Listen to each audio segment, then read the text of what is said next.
Rasulullah SAW, dia menampakkan kecintaan dengan istrinya dengan beraneka ragam cara. Rasulullah SAW pertama menampakkan kecintaan dengan memujinya. Contohnya Rasul mengatakan, "Ya Humairah." Dia puji dengan kecantikannya. Rasulullah SAW juga menampakkan kecintaan kepada istrinya ketika dengan lafaz. Betul-betul Rasul ditanya, "Ya Rasulullah, siapa yang paling kau cintai?" Aisyah, kata Rasulullah. Rasulullah SAW juga terkadang menampak kecintaan dengan istri dengan perbuatan. Suatu hari Aisyah pernah minum di sebuah gelas, dan gelas itu bekas bibir Aisyah. Lalu Rasulullah SAW minum di gelas yang sama, dan diletakkan bibirnya di bibir bekas gelas Aisyah. Aisyah mengenang itu terus. Perkara yang sangat sangat sederhana, tetapi terus dikenang oleh Aisyah karena menunjukkan kecintaan. Dan itu baik. Juga di antara cara menampakkan kecintaan pada pasangan adalah saling menghadiahkan. Tahadu tahabu. Kata Rasulullah SAW, saling menghadiahkanlah, kalian saling mencintai.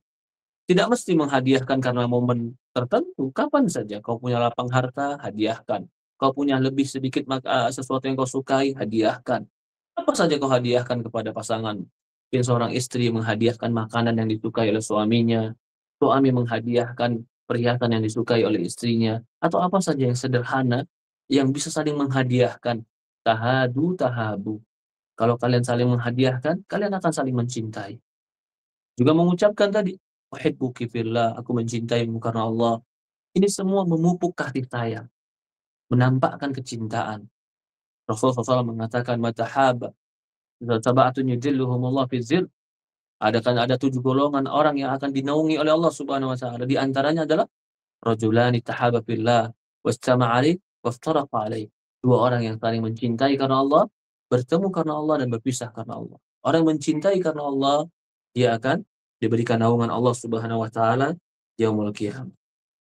Ya, di antaranya juga Rasulullah SAW, selain dia menampakkan kecintaan kepada istri-istrinya, Rasulullah SAW juga menampakkan kecintaan kepada keluarganya, kepada anaknya, kepada Fatimah, menampakkan kelembutan. Kelembutan penting. Tidaklah sebuah kelembutan dalam sesuatu kecuali akan diindahkan. Tidaklah kelembutan, la yuzdik rifqan fi syai'in illa syana. Tidaklah kelembutan itu dicabut dari sesuatu kecuali akan memperburuknya. Lembut berbicara, lembut menegur, lembut memberitahu harus. Karena kelembutan itu adalah kebaikan. Tapi keras kalimat, ucapan yang kaku, dibarengi dengan kekasaran, itu tidak menambahkan kecintaan. Tapi bahkan bisa menjadi menambah luka hati. Itu tidak baik.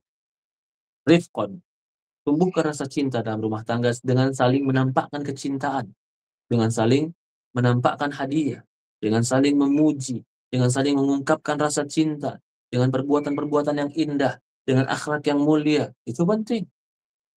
Jangan orang mengatakan saya sudah cinta sama dia, sudah biarin begitu saja. Dia juga ngerti saya cinta. Tidak. Cintamu itu harus kau ekspresikan. Mungkin dengan mencium, mungkin dengan memeluk, mungkin dengan ucapan. Ekspresikan. Mungkin dengan hadiah, mungkin dengan pujian. Ekspresikan. Agar cinta ini tambah terpupuk dan tambah merindukan. Dan itu penting. Bagaimana dikabarkan oleh Rasulullah Sallallahu Alaihi Wasallam. Ya. Kemudian di antara nasihat Rasulullah Sallallahu Alaihi Wasallam di dalam rumah tangga, tadi kita simpulkan dulu. Yang pertama tadi apa? Bangunlah di atas agama, pilihlah pasangan yang agamanya baik, hidupkan ibadah di rumah tangga kita. Itu salah satu daripada tujuan daripada rumah tangga. Yang kedua, tidak ada gadingnya tak retak. Sabar dalam rumah tangga.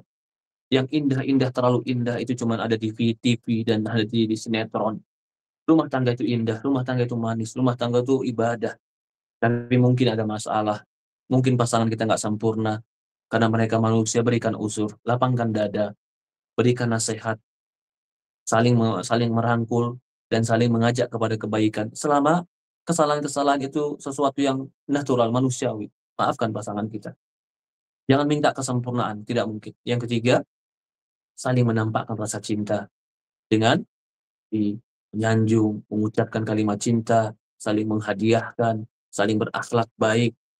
Rasulullah SAW meminum gelas sampai Aisyah mengingat itu terus. Karena akhlak baik termasuk daripada kecintaan. Ya, yang ketiga atau yang keempat, di antara yang terpenting dalam wasiat Rasulullah SAW dalam rumah tangga adalah kita tadi singgung sedikit adalah berakhlak baik. Berakhlak baik. Karena berakhlak baik ini adalah salah satu sebab kenyamanan seorang itu bergaul. Kalau wanita akhlaknya baik, pelayanannya baik, tutur katanya baik, kepatuhan dan ketundukannya baik, nyaman dengan wanita seperti ini. Tapi ada wanita yang cantik, penampilannya cantik, tapi tutur katanya kasar, sifatnya angkuh, kesombongan di dalam dirinya. Tidak akan ada laki-laki yang nyaman dengan dia. Karena kenyamanan itu ada pada akhlak. Rasulullah SAW mengatakan akmal mukmin imanan wa ahsanum khuluqa. Orang mukmin yang paling sempurna iman, yang paling baik akhlak. Bahkan Rasul mengatakan, kata Rasulullah SAW, khairukum li ahlikum wa ana khairukum li ahli. Kata Rasulullah SAW, orang yang terbaik di antara kalian adalah orang terbaik dengan keluarganya. Dan aku orang yang paling baik dengan keluargaku. Rasulullah bangga ketika bisa berbuat baik dengan keluarga. Berarti berbuat baik dengan keluarga, itu adalah salah satu cara Rasulullah SAW menjadikan rumah tangganya indah. 10 wanita semuanya merasa nyaman dengan Rasulullah. Kenapa kalau bukan akhlak? Harta, Rasul tidak terlalu memiliki harta. Tapi Rasulullah SAW memiliki akhlak yang baik. Sehingga istri-istrinya nyaman. Bahkan Rasul mengatakan, khairukum li ahli. Tinggalkan keangkuhan, tinggalkan kesombongan, tinggalkan kekeras kepalaan. Wanita tidak boleh keras kepala dengan suami. Suami tidak boleh bentolimi wanita. Semua memiliki hak masing-masing. Memang wanita dipimpin. Memang wanita itu harus patuh. Tapi pemimpin tidak boleh zalim. Tapi wanita yang dipimpin pun harus patuh. Karena terjadinya keharmonisan dikarenakan mereka saling menyadari itu. Akhlak yang baik dalam rumah tangga itu penting. Akhlak yang saling menjaga, saling menghormati, saling berbuat lembut, ya, dan juga akhlak yang berperangai yang cocok. Juga di antaranya adalah saling menjalankan kewajiban. Ini banyak orang menuntut haknya, tapi dia lupa kewajiban. Menuntut kamu harus patuh, menuntut kamu harus taat, menuntut kamu harus baik pada suami. Itu tuntutan, betul. Tapi kamu punya hak itu karena kamu menunaikan kewajiban. Kewajibanmu memberikan makan, kewajibanmu memberikan pakaian, kewajibanmu memberikan rumah, kewajibanmu memberikan pendidikan, kewajibanmu menjadi mengayomi, itu kewajiban. Kadang-kadang lupa akan kewajiban tapi sibuk dengan meminta hak. Begitupun wanita, sibuk meminta hak. Saya wanita harus dilindungi, saya wanita harus dinafkahi, saya wanita harus diberikan rumah, saya wanita harus diberikan kenyamanan. Betul, itu hakmu. Tapi hak itu kau dapatkan kalau kau tunai kewajiban. Apa kewajibanmu? Patuhi suamimu, dengar suamimu, taat pada suamimu. Bahkan taatmu kepada suamimu sebab salah satu kau masuk ke dalam surga Allah Subhanahu wa taala. Ketaatan seorang wanita kepada suami itu sebab Allah masukkan dia ke dalam surga. Ayyumra'atin matat wa zawjuha radin. Perempuan mana saja meninggal dan suaminya ridha, maka perempuan seperti ini akan dimasukkan surga oleh Allah Subhanahu wa taala. Bahkan Rasulullah SAW mengatakan dalam sebuah riwayat, zaujatuki au zaujuki wa naruki au jannatuki. Suamimu itu adalah bisa menjadi faktor surgamu atau faktor nerakamu. Baik kamu dengan dia bisa masuk surga. Tapi kau jahat dengan dia bisa masuk neraka. Begitupun laki-laki. Laki-laki memang punya hak untuk dilayani. Bahkan ketika istrinya dalam dapur, dia panggil istrinya harus diikuti dia. Laki-laki punya hak untuk dihormati. Tetapi ingat, laki-laki punya kewajiban. Kewajiban memberikan makan. Tidak baik laki-laki dan tidak benar laki-laki yang pemalas, yang tidak bertanggung jawab terhadap ekonomi. Tidak benar laki-laki yang tidak mengajarkan pendidikan dan tidak memberikan contoh pendidikan. Tidak benar pula laki-laki yang dia tidak memberikan tempat tinggal kepada istrinya dan memaksa istrinya untuk tinggal bersama orang lain. Hak istri untuk tidak digabung dengan orang lain itu hak istri. Kita akan mendapatkan hak kita dengan sempurna ketika kita menunaikan kewajiban kita dengan baik. Tapi ketika kita tidak menunaikan kewajiban kita dengan baik, maka kemungkinan hak kita tidak akan diberikan oleh orang lain. Karena kita tidak menunaikan kewajiban. Itu adalah sebuah itu adalah sebuah keharusan. Hak yang kau tunaikan, kewajiban yang kau tunaikan sesuai dengan hak yang kau berikan, kau terima.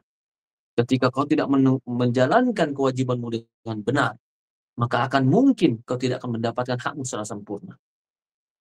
Karena itu adalah bagian daripada keharusan. Hak dan kewajiban itu adalah keharusan. Ya, maka di antara kewajiban laki-laki adalah menginfakkan kepada istrinya nafkah. Laki-laki harus kemuliaan laki-laki pada nafkahnya. Kemuliaan laki-laki adalah pada kemampuan dia untuk secara finansial memberikan kenyamanan kepada keluarganya. Maka Allah mengatakan ketika bercerita tentang laki-laki, laki-laki itu satu derajat lebih tinggi dari wanita. Ar-rijalu qawwamuna 'ala nisa bima faddala Allahu ba'dahum 'ala ba'd wa bima anfaqu min amwalihim. Kata Allah Subhanahu wa taala, laki-laki itu satu derajat di atas wanita. Di akhir katakan wa bima anfaqu min amwalihim, dikarenakan mereka telah menginfakkan dan menafkahkan harta mereka. Laki-laki kalau dia menafkahkan hartanya untuk istrinya, untuk anaknya, dia akan memiliki kehormatan. Dia akan memiliki kewibawaan. Dia akan dicintai, dia akan didengar, dia akan dipatuh. Karena apa? Allah mengatakan wa bima anfaqu min amwalihim, karena dia menginfakkan hartanya. Tapi laki-laki yang lemah dalam nafkahnya atau tidak bertanggung jawab dalam nafkahnya, kan ada kemungkinan turun derajat dia, turun dihormatinya, tidak dihargai dia sebagai laki-laki. Karena Allah sudah kabarkan itu. Wa bima anfaqu min amwalihim, kamu dihargai, kamu memiliki derajat karena kamu infakkan hartamu. Jadi laki-laki tidak boleh dia malas. Apalagi laki-laki yang sengaja mencari perempuan yang kaya, lalu dia ingin bergantung hidup dengan perempuan yang kaya bagaikan benalu. Itu bukan sifat laki-laki yang benar. Itu bukan sifat laki-laki memiliki kehormatan. Bukan sifat laki-laki yang baik. Rasulullah SAW menikah dengan Khadijah. Bukan Rasulullah minta kepada Khadijah. Tapi Khadijah minta ke Rasulullah. Bahkan ketika Khadijah minta ke Rasulullah, Rasulullah bayar dengan mahar yang mahal. Ingin menunjukkan kemuliaan diri Rasulullah SAW. Jadi bukan berarti Rasulullah SAW tinggal bersama seorang janda kaya lalu Rasulullah SAW hidup dengan janda kaya. Tidak. Rasulullah SAW memperdagangkan hartanya Khadijah sehingga Khadijah merasa hartanya menjadi berkah. Tidak merasa Rasulullah SAW sebagai orang yang menumpang hidup dengan Rasul. Tidak. Rasulullah SAW membayarkan nafkah, membayarkan mahar yang besar pada Khadijah. Maka ketika meninggalnya Khadijah, Rasul menikah dengan istri-istri yang lain. Istri-istri yang lain diberikan Rasulullah SAW kecukupan. Nafkah yang benar. Nafkah seorang laki-laki wajib kepada keluarganya sesuai kemampuannya. Tapi nafkah yang primer, yang mendasar, dari mulai makan, pakaian, tempat tinggal, walaupun hanya ngontrak, kesehatan, pendidikan, ini harus laki-laki mampu menyiapkan ini semampunya. Semakin kau sempurna memberikan itu kepada keluargamu, semakin kau memiliki kedudukan di depan istri dan anak. Tapi semakin kau lemah di situ, kemungkinan akan semakin lemah kedudukan. Hati-hati. Ar-rijalu qawwamuna 'ala nisa bima faddalallahu ba'dahum 'ala ba'd wa bima anfaqu min amwalihim. Laki-laki punya kewajiban untuk menafkah. Bahkan apa yang dia nafkahkan kepada istrinya, sedekah. Sekecil apapun yang dimakan oleh istrinya, sedekah. Itu kewajiban laki-laki. Ada kewajiban perempuan adalah patuh pada suami. Tidak mungkin dalam satu kapal ada dua nahkoda. Kapal ini harus berjalan dengan sebuah pemimpin, dengan seorang pemimpin. Yang mengangkat laki-laki jadi pemimpin adalah Allah. Jangan kau rampas kepemimpinan itu. Jangan kau tentang kepemimpinan itu. Jangan kau bantah kepemimpinan laki-laki. Ikuti ketaatanmu, ketundukanmu, kepatuhanmu, kelembutanmu, tutur katamu. Itu yang menyebabkan harmonis rumah tangga.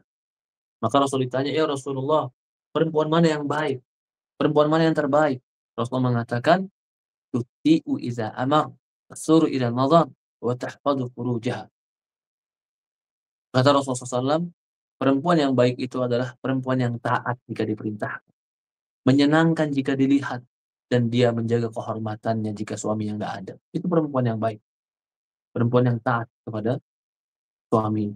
Bahkan Rasulullah SAW mengatakan, tidak berlebihan Rasul mengatakan, kalau seandainya seorang kuperintahkan seorang wanita Ada laki-laki yang luka suaminya, luka kaki suaminya, yang mengeluarkan darah dan nanah.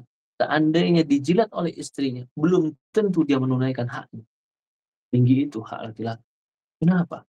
Karena bisa jadi suamimu pergi keluar hujan-hujanan, bahkan mungkin jiwanya terancam, kesehatannya, harga dirinya, mungkin panas-panasan, mungkin letih, mungkin capek, kurang istirahat, bahkan mungkin dia menjadi supir atau menjadi naik motor, hampir celaka untuk mencari uang. Bukan untuk uang dirinya sendiri, kalau untuk dirinya sendiri mungkin dia cukup, sudah ada.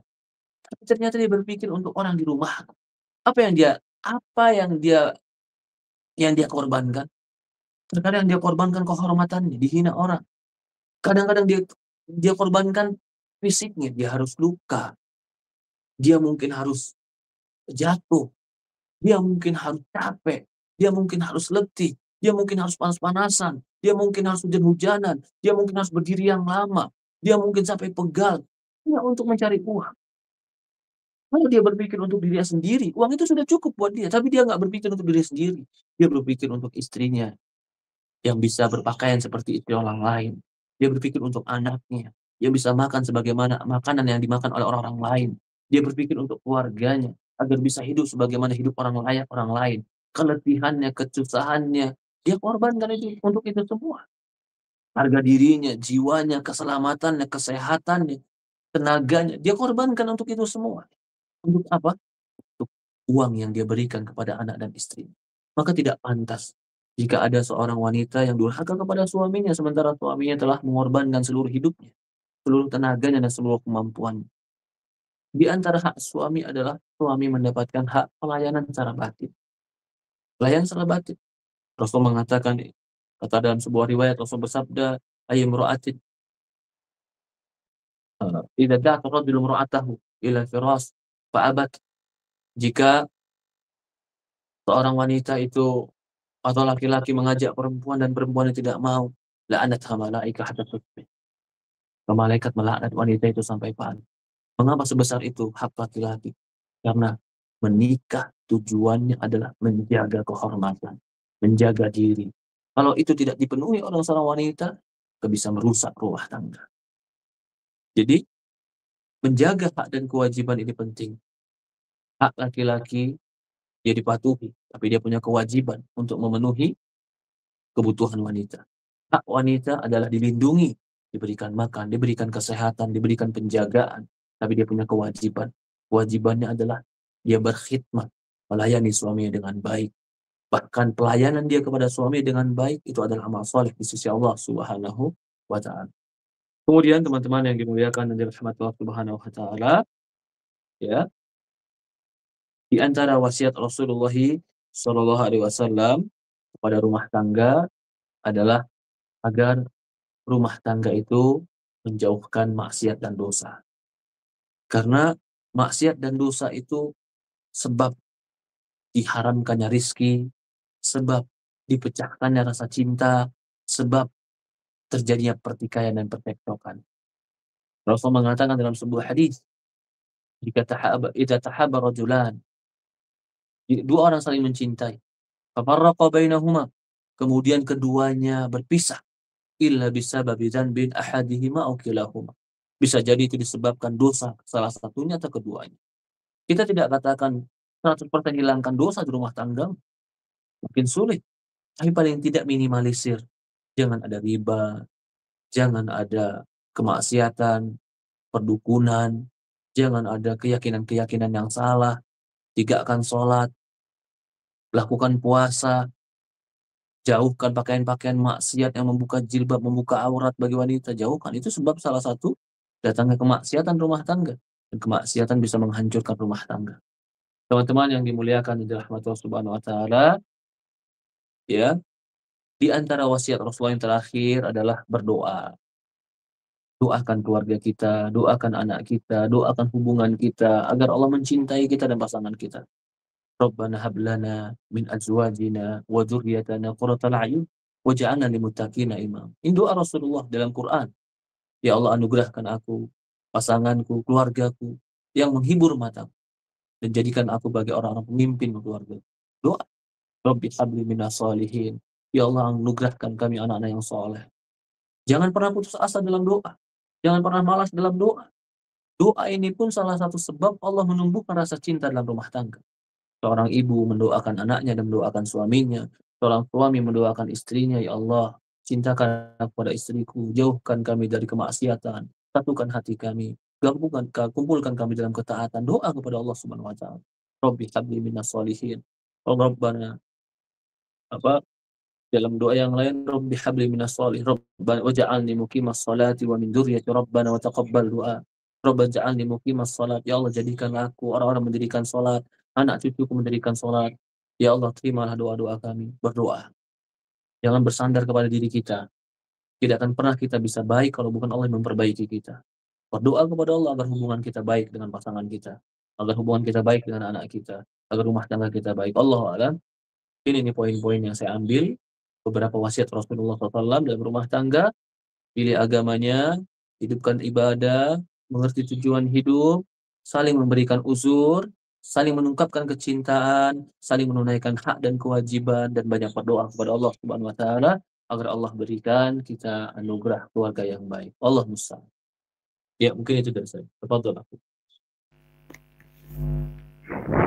Masya Allah, barakallahu fiikum Ustaz atas ilmu yang diberikan kepada kita semua pada siang hari ini. Masya Allah, mungkin dari ikhwas sekalian mungkin ada pertanyaan yang ditujukan kepada Ustaz kita. Tafadhol. Boleh langsung dengan voice atau dengan chat. Silahkan. Tafadhol.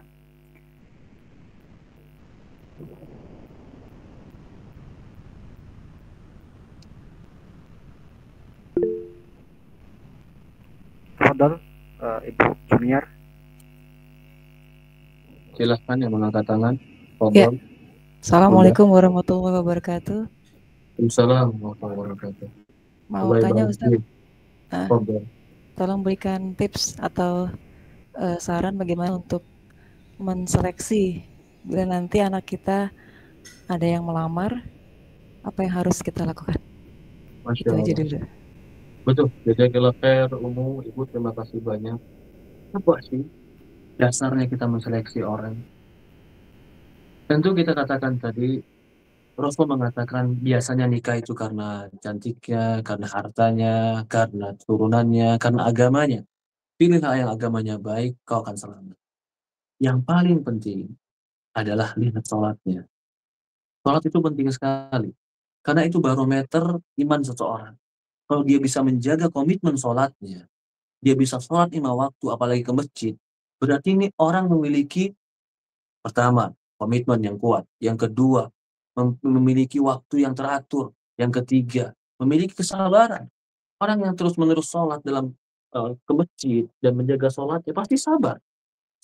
Memiliki ketekunan. Jadi secara psikologis, orang yang pergi sholat 5 waktu, itu adalah menunjukkan tekun, menunjukkan sabar, dan juga menunjukkan kepada dia disiplin.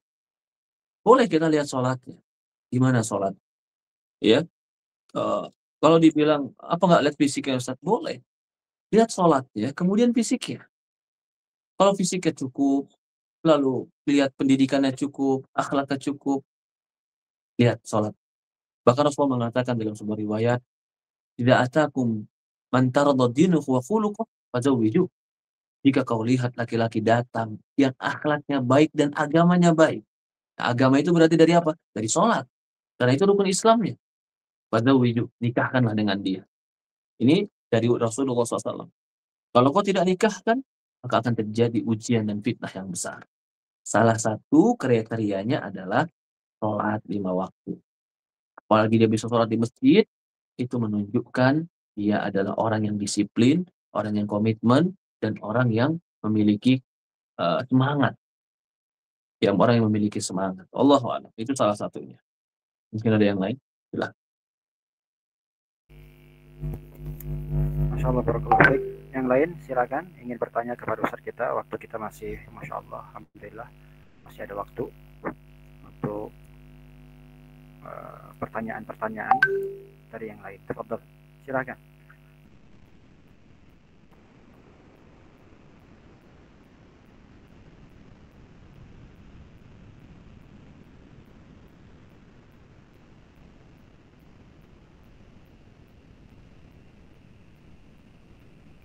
Adakah yang lain? Ya, Bu Junior lagi, Fadol silakan. Ya boleh saya lagi ya Ustadz ya. Tidak ada manusia yang sempurna ya Ustadz ya. Kalau setelah menjalani pernikahan, semisal si suami ini berniat untuk berpoligami, tapi istrinya tidak memberikan izin, boleh tidak? Dengan alasan nanti akan ada yang melukai anak-anak dan orang tua. Bagaimana Ustadz kalau seperti itu? Iya, kita akui bersama. Bahkan Rasulullah SAW pun mengakui bahwasannya sifat dasar dari wanita adalah cemburu, dan itu adalah bagian dari cinta. Tapi juga dari sisi yang lain, diakui pula bahwasannya laki-laki itu lemah di hadapan wanita. Bahkan Rasulullah mengatakan tidak ada yang paling merusak laki-laki soleh sebagaimana ada wanita yang bisa merusak dia. Maka itu di dalam syariat Islam kita tentu kesepakatan kita bersama, dan kita tahu di syariat Islam poligami itu boleh. Fankihu ma taba lakum minan nisa'i masna wa thulatha wa ruba'. Tapi kalau laki-laki pengen poligami, bagaimana Ustaz? Sebenarnya kita melihat poligami itu adalah hak laki-laki. Dia boleh berpoligami. Lalu si perempuan khawatir terjadi ketidakadilan, terjadi mungkin ada yang tersakiti. Maka jawabannya adalah dia tidak boleh menghakimi sesuatu yang belum terjadi. Maksudnya, biarkan syariat ini berjalan. Kalau ternyata dia bisa berjalan dengan baik dan sesuai dengan syariat Islam, maka sebenarnya wanita tidak berhak untuk meminta cerai cuma gara-gara laki-laki berpoligami. Ini sebenarnya. Kenapa? Karena memang di zaman sekarang ini laki-laki itu banyak rusak dikarenakan wanita. Bisa jadi dia tidak berpoligami, tapi dia akan melakukan kemaksiatan, dan itu nggak benar. Bersembunyi tidak benar. Dan ada laki-laki yang lemah sekali untuk mengalahkan dirinya dalam masalah ini. Mungkin juga ada juga laki-laki lain yang kalau dia tidak berpoligami, dia mungkin akan berakhlak tidak baik dengan istrinya. Mudah marah, mudah tersinggung, karena dia merasa ada sesuatu yang kurang. Mungkin kurang secara, bukan berarti, ya mungkin kurang secara batin, tapi begitu dia diizinkan poligami, dia merasa simpati, sayang kepada istrinya, dan itu pun terjadi.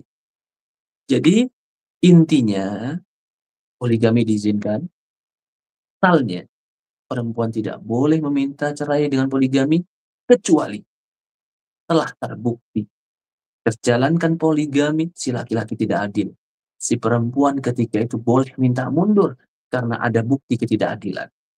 Tetapi kalau belum ada bukti ketidakadilan, si laki-laki dapat menunaikan dengan haknya sesuai dengan adil itu kan pada waktu, adil itu pada nafkah, adil itu pada tempat tinggal, adil itu pada pakaian. Ini yang harus adil, laki-laki. Harus adil. Kalau dia bisa menunaikan keadilan itu, di situ pun sebenarnya tidak ada alasan yang dibenarkan untuk wanita minta cerai. Karena poligami itu diizinkan secara syariat. Sesuatu yang diizinkan secara syariat dan dibolehkan syariat tidak boleh menjadi alasan untuk mengakhiri rumah tangga. Allahu a'lam. Mudah-mudahan yang saya beritahu ini atau yang saya kabarkan ini dipahami. Allah musta'an.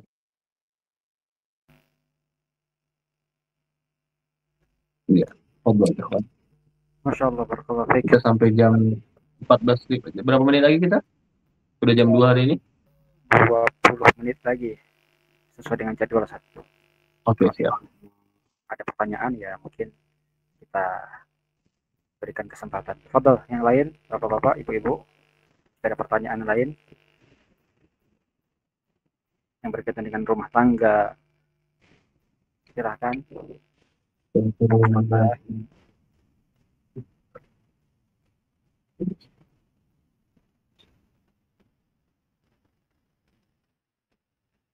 Bu Junior ingin bertanya lagi, Fadal, silakan. Sementara cukup. Cukup ya. Terima kasih. Jazakallahu khair.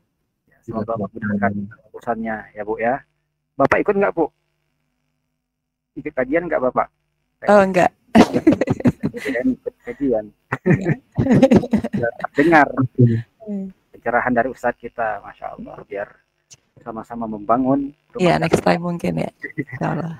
Di atas cinta dan bisa meraih. Mungkin ada yang lain, silakan. Tafadhol, silakan. Ada pertanyaan, mumpung Ustadz kita lagi, Masya Allah, bersama kita.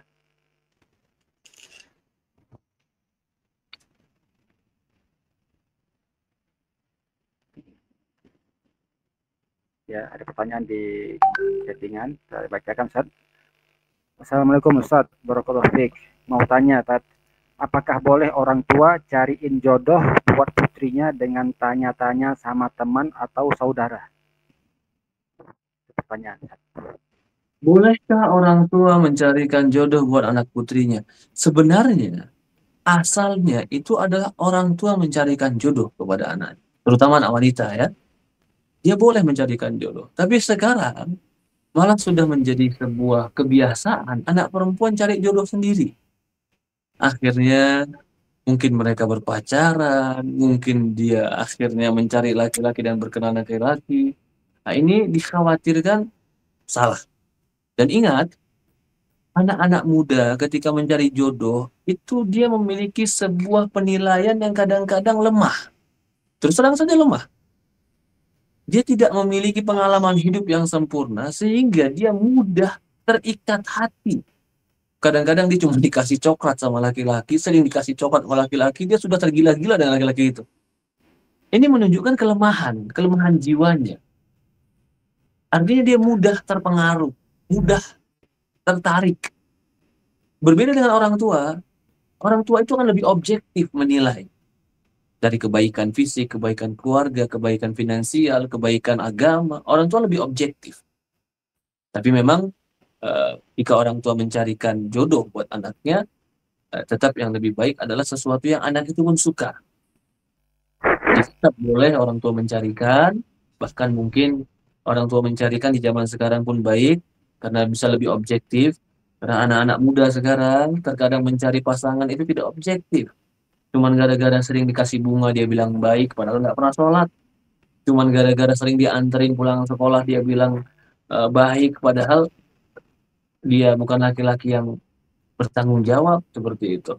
Ya, jadi orang tua boleh. Bahkan asalnya orang tua lah termasuk bertanggung jawab terhadap mencarikan jodoh anaknya. Begitu dia sudah memiliki jodoh dan menikah, orang tua sudah lepas tangan terhadap kewajiban anaknya tadi. Allahu a'lam. Seperti itu. Insyaallah, barakallahu fiik. Mungkin ada pertanyaan lagi, Ustaz. Tadi Ya, berkaitan dengan pertanyaan Bu Junior tadi ya, Ustaz.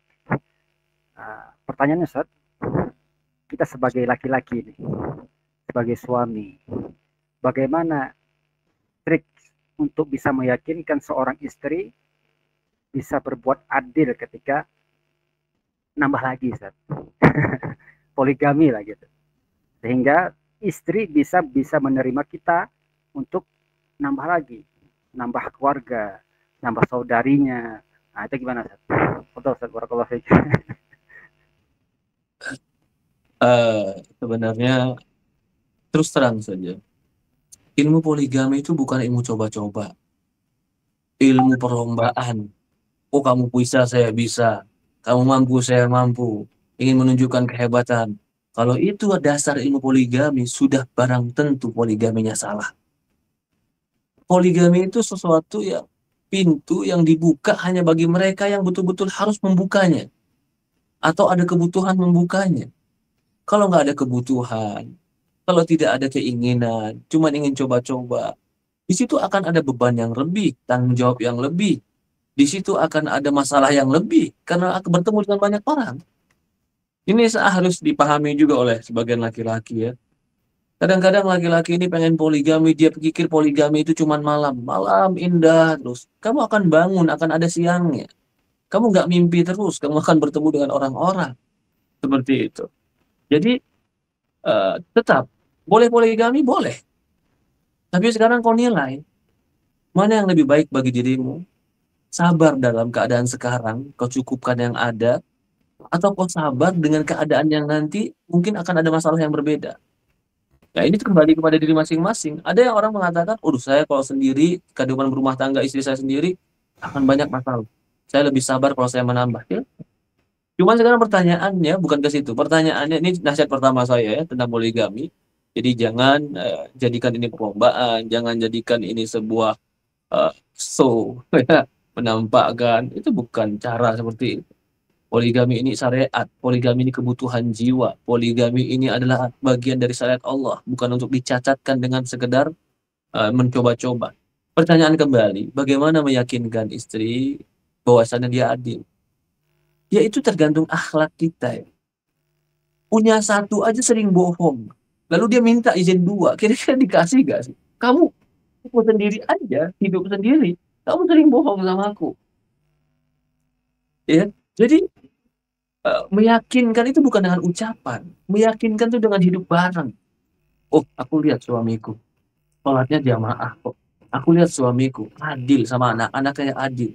Dia nggak mau berbuat zalim. Aku lihat suamiku nggak pernah memakan hak orang lain, nggak pernah memakan uang orang lain, nggak pernah berbuat zalim, takut berbuat zalim. Kenyataan-kenyataan hidup ini akan membangun di jiwa orang istri, suamiku ini orang adil, suamiku ini orang baik. Itu yang dibilang bahwasannya kepercayaan itu tumbuh dengan kehidupan bersama. Kehidupan bersama. Tapi kalau dia biasa ngeliat suaminya, maaf, mungkin si ngerokok, kadang-kadang judi online, atau mungkin naudzubillah suka nipu orang. Lalu si suaminya minta izin sama istrinya. Si istri secara batin langsung secara akal dari bawah sadar yang mengatakan, ini orang suka nipu, ini orang suka bohong, ini orang nggak benar. Pasti jiwanya akan menolak. Jiwanya akan menolak. Jadi kalau ditanya sekali lagi, Ustadz bagaimana cara meyakinkan? Cara meyakinkan adalah perbuatanmu itu meyakinkan. Keistiqomahanmu meyakinkan. Sholatmu meyakinkan. Ibadahmu meyakinkan. Akhlakmu meyakinkan. Cara bergaulmu dengan orang lain terbukti kau orang benar.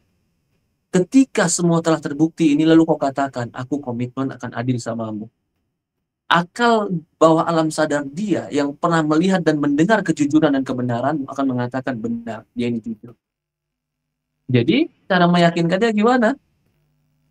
Kau berbuat baik, buktikan kebaikanmu, buktikan kejujuranmu, buktikan tentang keadilanmu, itu akan tertanam dalam dirinya bahwasannya kau baik. Ya, jadi nggak bisa sehari dua hari langsung meyakinkan seperti itu, belum tentu. Allahu a'lam. Seperti itu. Masya Allah, barakallahu fiik. Bu Junior, ada tanggapan lagi? Fadhol. Ya, sedikit aja mau menanggapi Ustadz Syaifandi ya. Oh, ya. Ya. Mohon bantuan Ustadz untuk menjelaskan lagi. Ini ada surat An-Nisa ayat 129. Di situ Allah bilang, dan kamu tidak akan dapat berlaku adil di antara istri-istrimu. Iya. Kalau saya dari sini bisa sedikit aja sih sudah disimpulkan gitu, dan sesuai tadi Ustadz juga bicara ya, kita lihat aja keseharian, karena yang tahu benar-benar tahu bagaimana istri, bagaimana suami adalah ya pasangan itu sendiri gitu di rumah, ya kan ya. Dan saya katakan emang nobody's perfect gitu, nggak ada yang sempurna. Makanya saya sih yang perlu dilakukan adalah untuk saling memperbaiki. Itu sih Ustadz. Tapi coba tolong dijelasin lagi untuk ayat An-Nisa surat An-Nisa ayat 129 tadi. Ya, makasih sebelumnya. Jazakallah khair Ibu, Masya Allah. Betul, ayat itu benar. Tapi ayat yang lain yang mengizinkan poligami pun benar. Apakah ada ayat yang bertentangan? Nggak mungkin. Quran ini kan dari Allah, nggak mungkin bertentangan. Maka, mari kita baca dari tafsir para ulama. Bagaimana sikap para ulama menggabungkan dua ayat itu? Maka para ulama berkesimpulan bahwasannya yang kamu tidak mampu adil itu adalah dari rasa. Rasa kenyamanan, rasa kecondongan hati. Dan itu di batin. Tidak boleh dinampakkan. Kau tidak akan bisa menyamakan di dari hatimu walaupun kau sangat semangat untuk menyamakan mereka. Karena kecondongan hati itu ada. Tetapi wajib adil itu secara dohir, bermalam, memberikan nafkah, memberikan pakaian, memberikan tempat tinggal, itu dohir. Yang Allah minta adil itu dohir. Batin, Allah sudah katakan kalian tidak akan mampu berlaku adil. Itu kata Allah. Jadi Rasulullah SAW sekarang ketika ditanya tadi kita bilang, siapa wanita paling dicintai? Aisyah, dia bilang. Loh, kalau gitu adil nggak? Batin. Tapi secara dohir, Rasulullah berkumpul, Rasulullah menginap, Rasulullah bergaul, Rasulullah memberikan tempat tinggal. Rasulullah samakan. Rasulullah nggak bedakan. Semuanya memiliki hak yang sama. Jadi adil di dalam Al-Baqarah, adil di dalam Al-Quran, itu yang dimaksud adalah adilnya zahir, itu wajib. Adilnya batin, kecondongan hati, itu tidak akan mungkin bisa, walau harastu. Maka itu, disinilah kata para ulama, perempuan itu harus menunjukkan bahwasannya dia bisa mengambil hati laki-laki. Jadi kalau dibilang kita tahu pasangan kita dan tidak ada yang seperti itu di zaman ini, saya sangat menolak itu. Saya sangat menolak itu. Saya melihat beberapa orang, bahkan alhamdulillah, saya pribadi berpoligami. Maaf sekali lagi, karena saya sedang membicarakan syariat dan istri saya mengizinkan dan kami berkepengadilan, pengadilan pun memberikan surat pertama dan surat kedua setelah diadakan di pengadilan. Ya alhamdulillah, orang tua saya mengizinkan, keluarga mengizinkan. Menurut saya itu terjadi. Itu terjadi. Kalau ada orang mengatakan tidak mungkin terjadi, saya melihat guru-guru kami, bahkan ada ustadz-ustadz yang lebih dari saya, yang lebih hebat dari saya. Masya Allah, dia betul-betul bisa mendidik istrinya, menampakkan keadilan, menenteramkan hati istri-istrinya. Mereka bisa. Ya walaupun saya penuh dengan kekurangan, tapi poin saya di sini adalah syariat ini tetap ada, syariat ini tetap dibolehkan, tetapi tidak semua laki-laki mungkin bisa mengerjakannya kecuali dengan pertolongan Allah Subhanahu wa taala. Allah musta'an. Masya Allah, barakallahu fiik. Jazakallah khair, Ustaz. Ini ada pertanyaan lagi, Ustaz, dari pesan. Assalamualaikum warahmatullahi wabarakatuh. Ustaz, Afwan izin bertanya, bagaimana jika seorang suami tidak memberikan nafkah yang cukup padahal mampu karena mengandalkan istri, karena sudah bekerja, bukannya harta istri, hak istri dan hak suami milik suami, dan itu termasuk ada nafkah keluarga.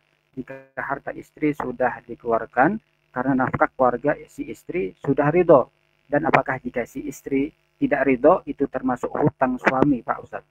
Jazakallah khair. Suami tetap wajib memberikan nafkah kepada istri walaupun istrinya konglomerat. Nggak ada yang mengatakan bahwasannya kalau istri kaya punya duit, suami nggak tanggung jawab terhadap nafkah, nggak ada. Walaupun istri konglomerat, hartanya lebih banyak daripada hartamu 10 kali lipat, laki-laki tetap wajib memberikan nafkah. Nggak ada gugur. Tidak ada satu alasan pun gugur kewajiban laki-laki menafkahi wanita. Nggak ada. Selama dia istri, maka laki-laki itu punya kewajiban menafkahi. Kapan gugurnya? Ketika laki-laki nggak kerja. Bukan gugur di situ, tapi laki-laki minta kepada wanita, kalau aku nggak mampu gimana? Ketika istri tidak mau, istri boleh minta cerai ketika tidak diberikan nafkah. Jadi maksud saya, ini pemahaman yang salah. Ketika istrimu kau izinkan kerja, lalu kau tidak memberikan dia nafkah, itu salah. Salah. Kecuali kasusnya adalah, kau berikan istrimu nafkah yang cukup. Mungkin cukup dalam kategori ya wajar, sesuai dengan kecukupan umumnya orang. Ya, tapi kau punya uang lebih, kau kasih. Itu nafkah buat dia, pahala buat kamu. Yaumul Qiyamah itu akan menjadi memberatkan timbangan laki-laki. Laki-laki yang pelit kepada istrinya, itu laki-laki yang tercela. Kasus ini contohnya, begitu laki-laki mencukupkan kebutuhan istri, lalu si istri kekeh, tanpa izin suami bekerja. Sehingga dia tidak menunaikan tugasnya sebagai istri sebagaimana harus. Mungkin pada saat ini, si suami mungkin boleh menahan untuk tidak menafkahi secara secara penuh karena si istrinya membangkang. Tapi kalau sekarang suami mengizinkan si istrinya kerja dan si istrinya pun kerja, apakah dengan kerjanya istri gugur kewajiban suami? Itu pemahaman suami yang salah. Tidak, kewajibanmu tidak gugur. Kalau kau bilang kan dia sudah kerja, Ustaz, kau izinkan dia kerja, bukan berarti gugur kewajiban dia, bukan kewajiban memberikan dia nafkah. Ya, jadi lalu bagaimana sikap wanita? Anis kembali lagi, sikap wanitanya gimana, Ustaz? Kalau ketemu suami yang pelit, ada terjadi zaman Rasulullah SAW. Zaman Rasulullah SAW ada seorang laki-laki yang suka menahan hak istri dan anaknya. Istrinya bertanya, ya Rasulullah SAW, suamiku ini suka nahan haknya, pelit. Maka Rasul mengatakan pada istrinya, khudi laki wali auladiki bil ma'ruf. Ambil harta suamimu untuk kamu dan anakmu dengan ma'ruf. Ambil secukupnya. Kamu butuhnya berapa, ambil. Kata para ulama, apakah Rasul mengajarkan perempuan ini mencuri harta suami? Bukan. Dia bukan mencuri, tapi dia mengambil haknya. Karena hak dia dinafkahi. Dia mengambil maka sesuai haknya. Tapi alangkah baiknya sebelum mengambil hak suami atau mengambil dari suami secara diam-diam, sampaikan kepada dia tentang kewajiban memberikan nafkah kepada istri. Setiap butir nasi yang dimakan oleh istri menjadi pahala bagi suami. Setiap pakaian yang diberikan kepada istri menjadi catatan timbangan oleh suami. Jadi, suami tidak boleh menahan hak istri walaupun istrinya konglomerat orang kaya raya. Tidak boleh. Allahu a'lam.